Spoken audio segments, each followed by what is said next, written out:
एक बार महात्मा बुद्ध एक गांव में अपने शिष्यों सहित घने पेड़ की छांव के नीचे बैठे थे।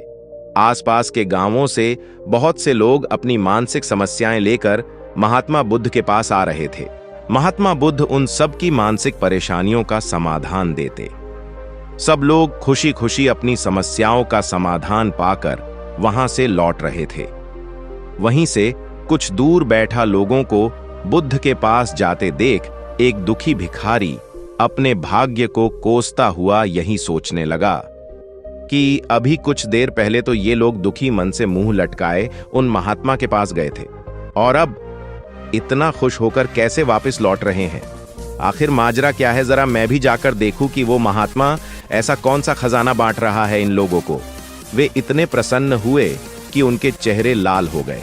जब वो दुख भिखारी कुछ नजदीक गया तो उसने देखा कि ये महात्मा तो लोगों को प्रवचन देकर लोगों के दुख का निवारण कर रहे हैं।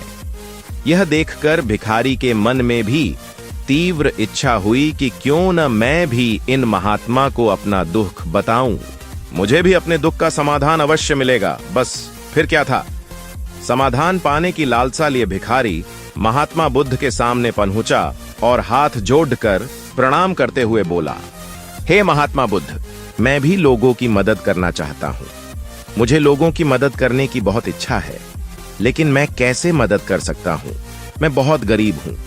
मेरे पास न तो पैसे हैं और न ही कोई ऐसी चीज जिससे मैं किसी की मदद कर सकूं।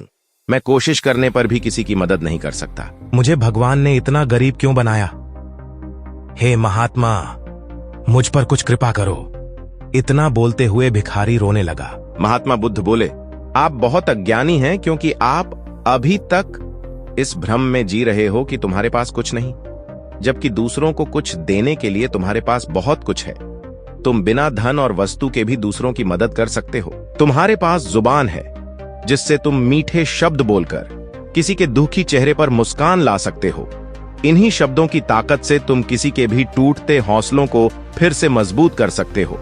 इन शब्दों की शक्ति से आप किसी के भी मन में सकारात्मक विचारधारा के बीज बो सकते हैं और उसे गलत रास्ते पर जाने से रोक सकते हैं। तुम्हारे दो हाथों से किसी भी कमजोर या लाचार व्यक्ति की सहायता कर सकते हो।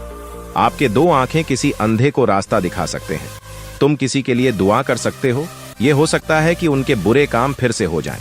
आप किसी के अच्छे स्वास्थ्य की कामना कर सकते हैं, लेकिन अज्ञानतावश तुम अब तक इस बात को समझ नहीं पाए और इस भ्रम में अब तक जीते रहे कि तुम्हारे पास मदद करने के लिए कुछ नहीं। किसी की मदद करने के लिए धन और वस्तु का होना अनिवार्य नहीं है। बिना धन और वस्तु के भी हम कई प्रकार से लोगों की मदद कर सकते हैं। महात्मा बुद्ध के ज्ञान से भरे ये सुंदर शब्द सुनकर भिखारी के चेहरे पर मुस्कान आ गई और वह खुशी से झूमता हुआ वहां से चला गया।